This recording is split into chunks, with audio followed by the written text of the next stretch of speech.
Hi everybody, welcome to my loft on this November 24th, 2025.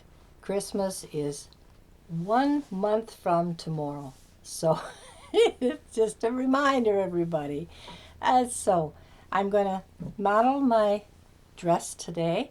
I have worn this dress once before, but today it's a kind of done up a little bit differently with the accessories that I'm wearing. As you can see, it's full length, well, cocktail length, not full length. It's not down to my ankles, but it is cocktail length just below my knees. It is one piece, like one full flow of leather. And today I'm wearing it with this pirate belt. As you can see, I'll come a little closer to the camera so you can see it. Has jewels along the one side here, all different colored jewels, and on this side it has the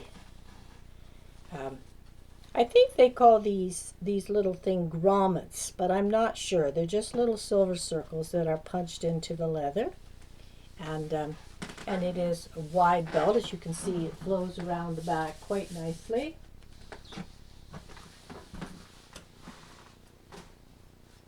Yes.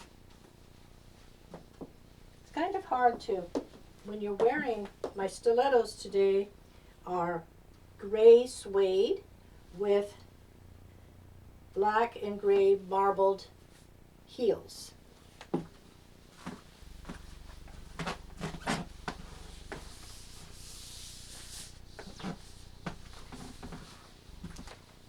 It's a little hard sometimes to walk across the carpet without getting caught. It is a full-length zipper along the back all the way down, and it flows across over the body very nicely, very smoothly. It is very, very comfortable. It is from Shein, S-H-E-I-N.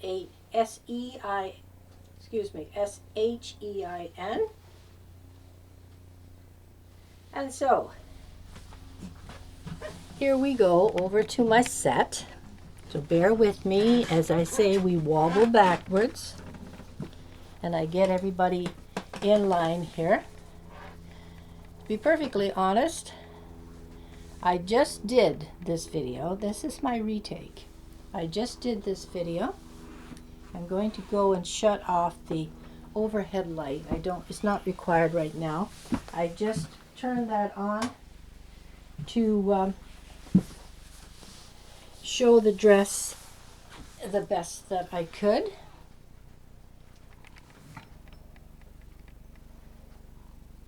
It's not a traditional catwalk by any means. And so, welcome to my video. I thought it time that I come and do a new video. I haven't done one for a while, so I'm going to try to remedy that and start to do my videos oftener than what I have been doing.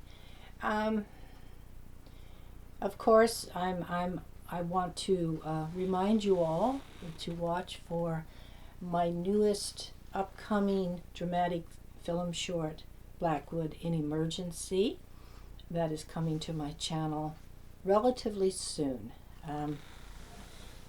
I have been promoting the featured PR still from it titled Overdose, that gives you it's kind of like an in-your-face shot of me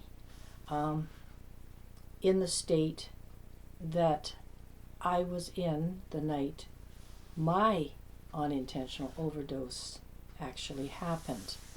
And that's what I based Blackwood in Emergency on, as well as the chapter in Willow's Walk, where my protagonist, Willow Sutherland Crosby, the heroine of Willow's Walk, finds herself in the same situation. She encounters a horrific breakup with her husband, and things are not good. And And so she's kind of driven through to what she does. A little different scenario entirely than what it was like for me. The night that happened with me.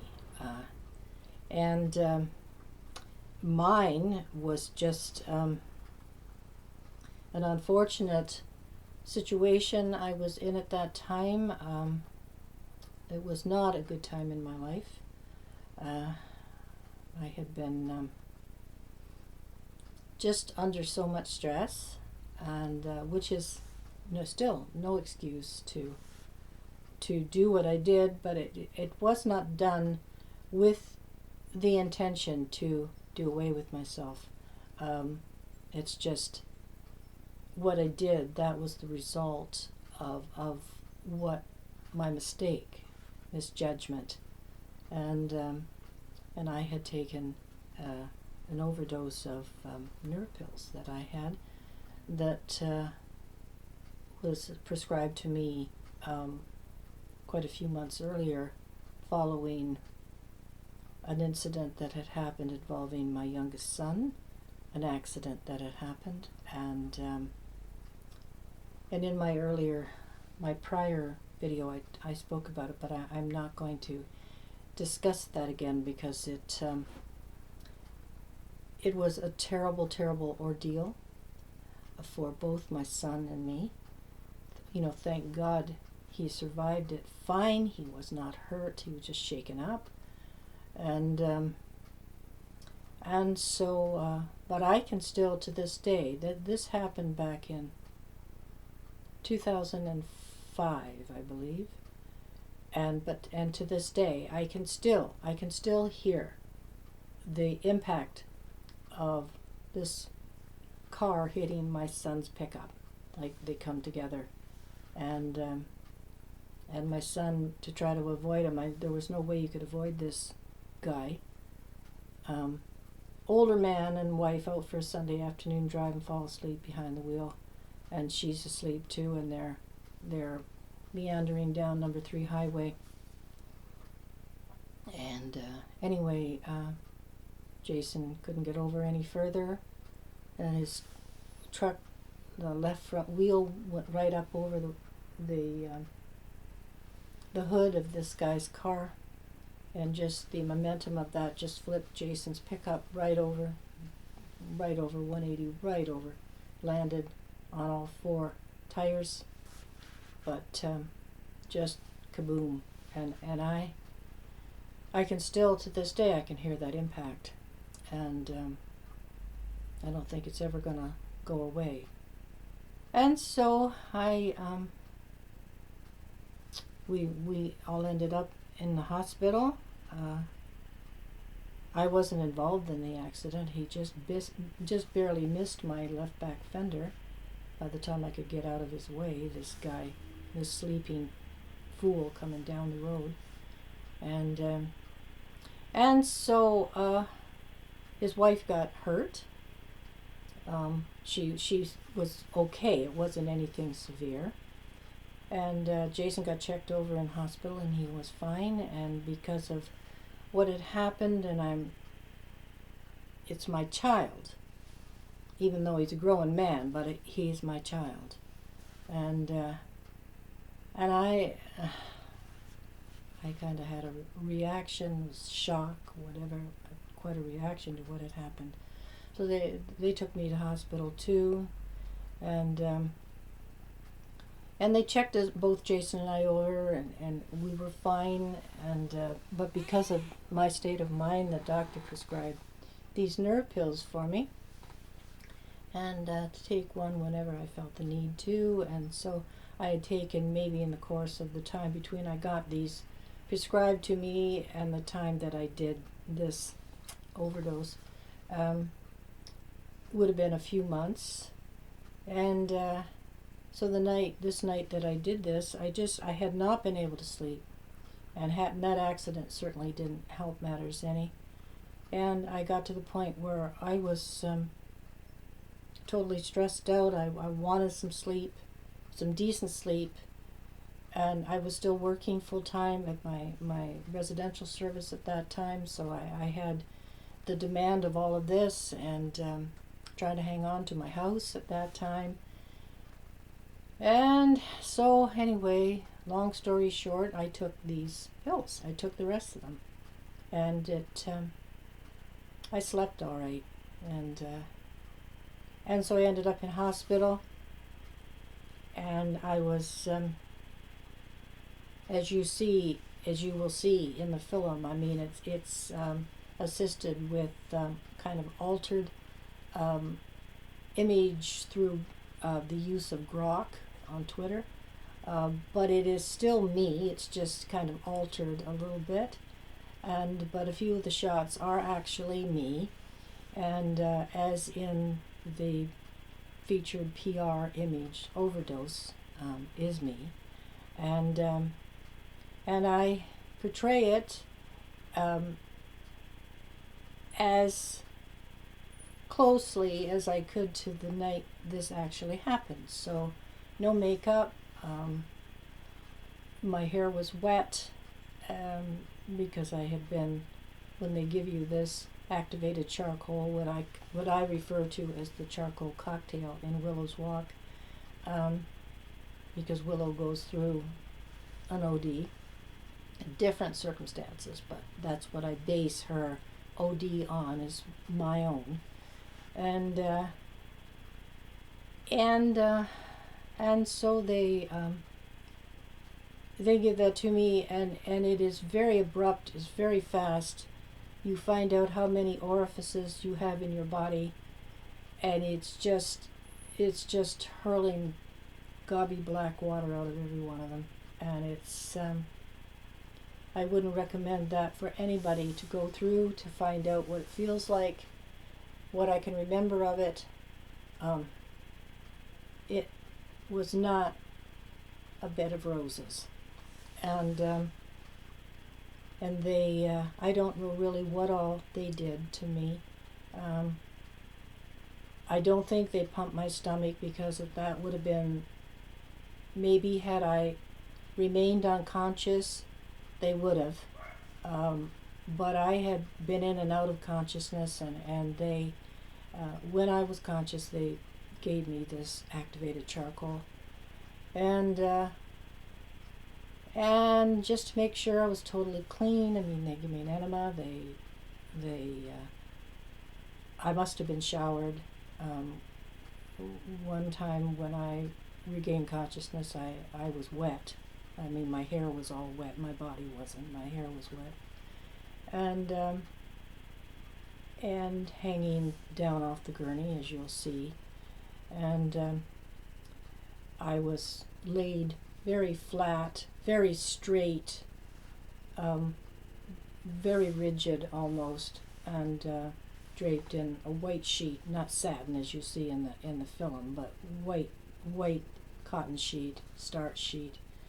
And they had said, like, every time I can remember, that was the way I was. That was the way I was positioned. I was like that on the gurneys. I was like that on the examination tables. I was like that when they finally took me to my private room and put me in bed. That's the way that they arranged me.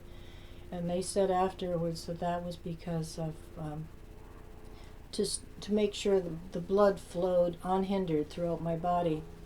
And so if you're bent or whatever, obviously it can slow the flow down or whatever. And because of the possible damage to my liver, which it turned out was none, thank God. But that's the reason why I was always positioned like that, and just to make sure everything could flow, horizontally smooth all the way through.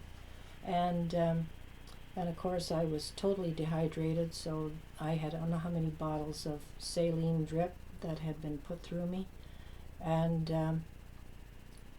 so and I was kept there for a few days, and I was monitored, and I remember suction cups on me, and here and up in my head a bit.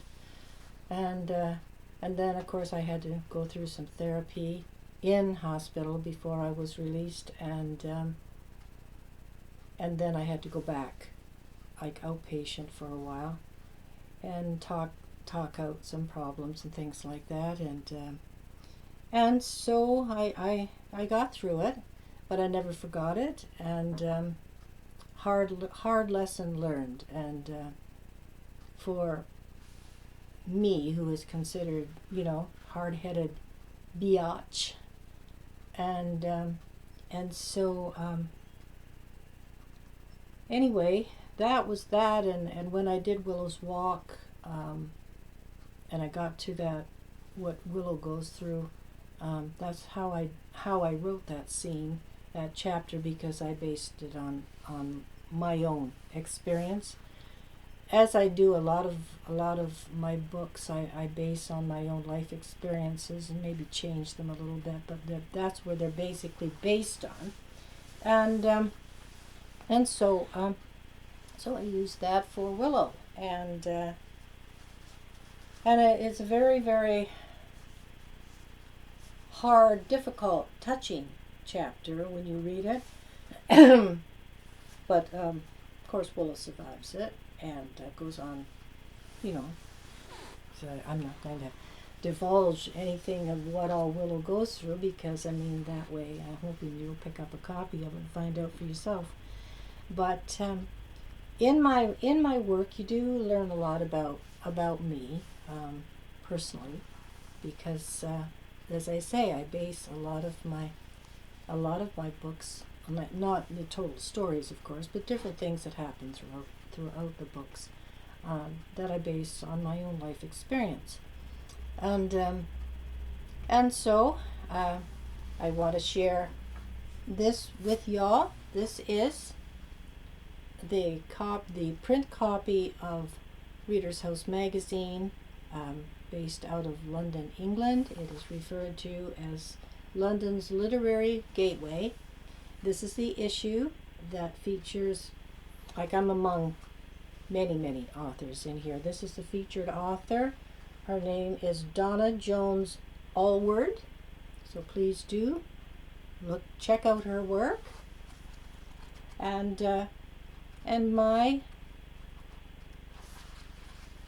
mine is here for y'all to see.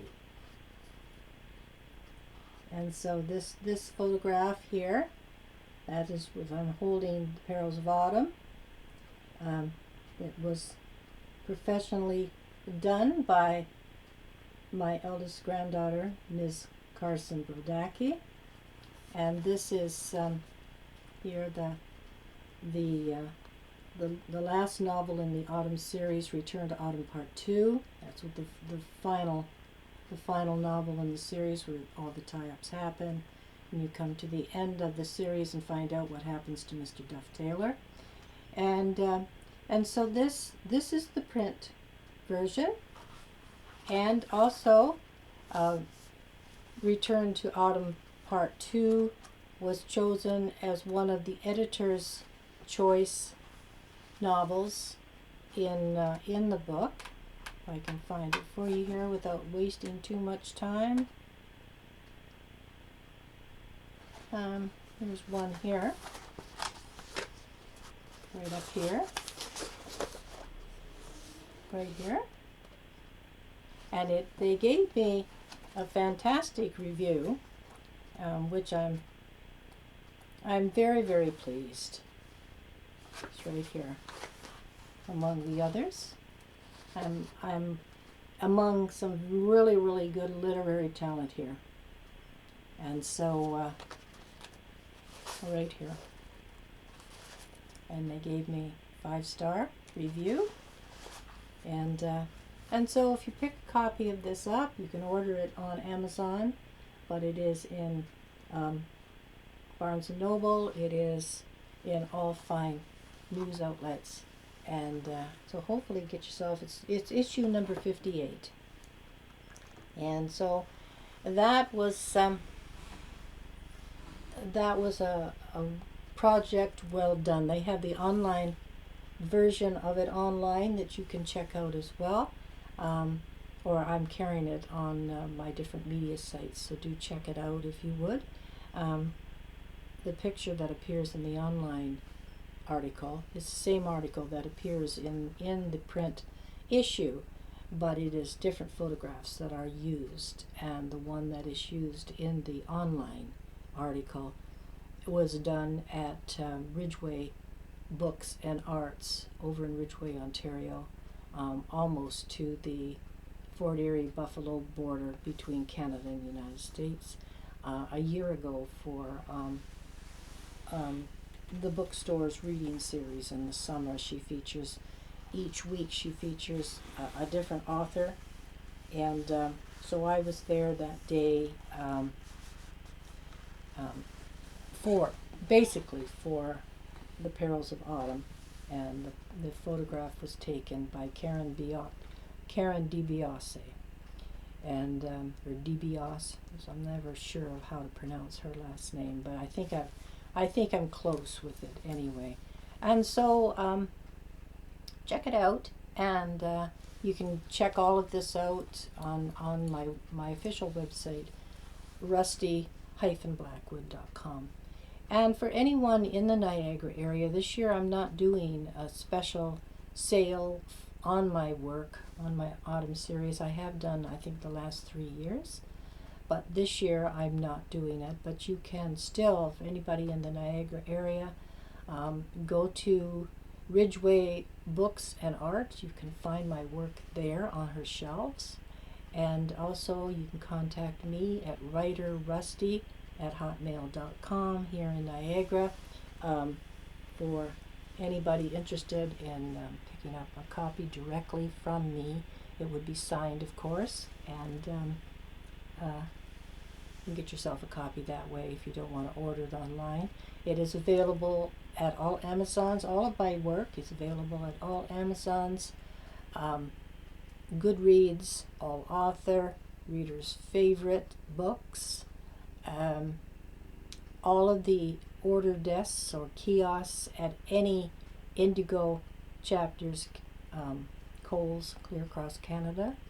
Just go in to their order desk or go right at the cash if you choose, or you can order it directly at their kiosks.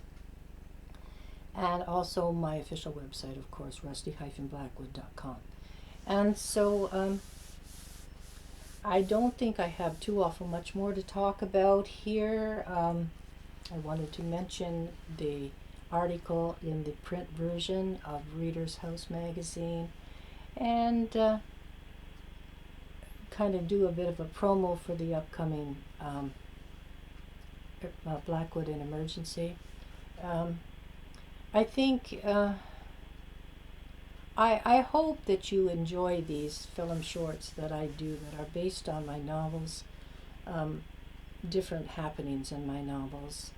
This with Blackwood in Emergency is sort of a little bit of both. It's based on Willow's walk, what happens to Willow, but also my own personal life. I think you're learning more and more about me through my books and through my film shorts and stuff, of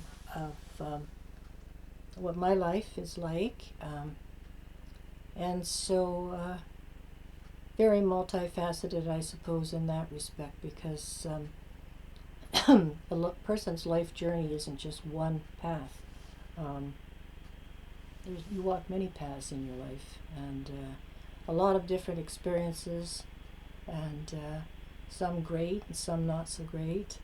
And that the night that happened to me, that was not one of my better moments, and I try to show it as vividly and openly as I can. There are some images that are altered, of course, through Grok, on Twitter's Grok, but it's still me. It's just kind of altered a little bit, although there are a couple of images that you will see in the film short. They are all me. There's no alterations, nothing. And And I try to show it the best that I can, the way it actually was, the way it happened, the way it was. And so, I mean, I appear no makeup. Um, my hair is a total mess, yuck, you know, like wet and certainly not not nice, because it wasn't. It wasn't. And by the time they got through with me, I I I looked like death warmed over. I looked like I'd been pulled through a keyhole backwards. That's the way I felt, what I can remember of it. Um, as I say, that the position always was the same. They had a blood pressure cuff on my arm here. I don't think that shows in the film. I don't think I could get that through grok for that. But the IVs, being hooked to monitors, being watched all the time, being examined, blood being taken, just, you know, the enema. Just,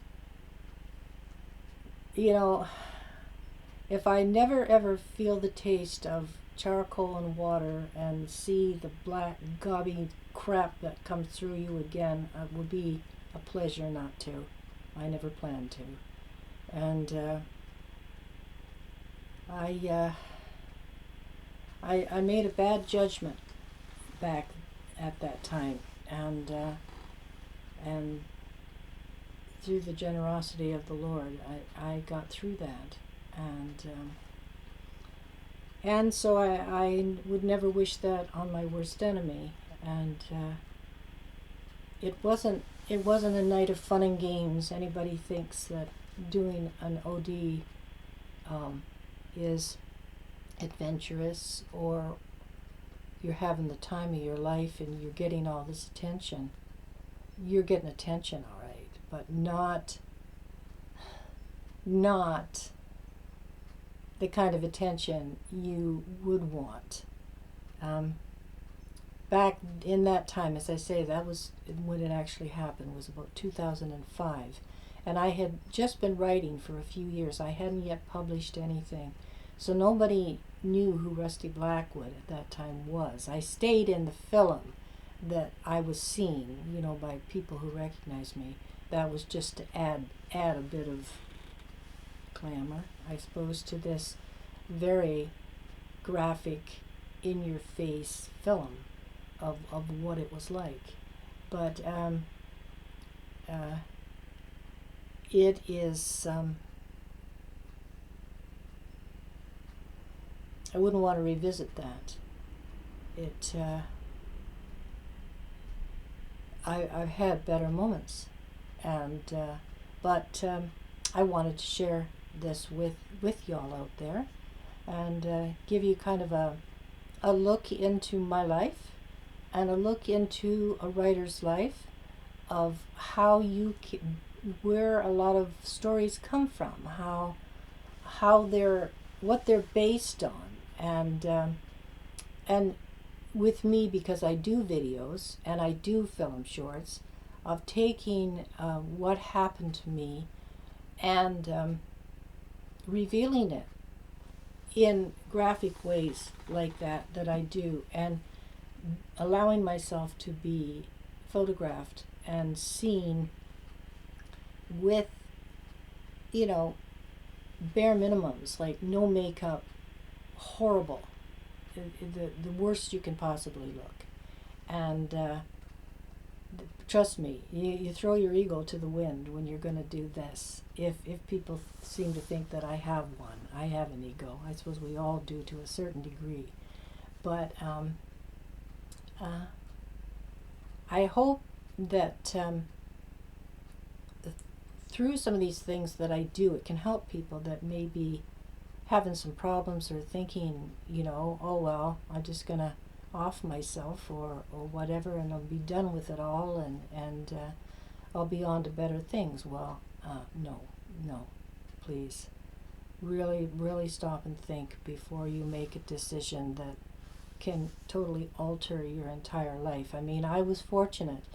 My liver was not, I didn't hurt it, because I very easily could have just ruined it completely, so I would have had to have had a liver transplant, and or not have a functioning liver to this day properly, and I fortunately do, and for the grace of God, and by the grace of God I do.